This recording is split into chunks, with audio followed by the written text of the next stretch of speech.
Now notice on this street, it's one lane going in either direction, and you have this solid white line. Now the lane to your right is called a bicycle lane.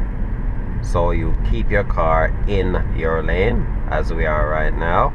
Let's say you wanted to make a right turn onto the street. Okay, we'll see what happens when you get close to the next street, and I'll explain what I mean. So if a bicycle is in here, they have the right of way. Now if you wanted to turn right, you signal right, check, and you go in on the broken white line to make the turn. On the broken? Yes, see, another one with the broken white line. That's how you make your right turn.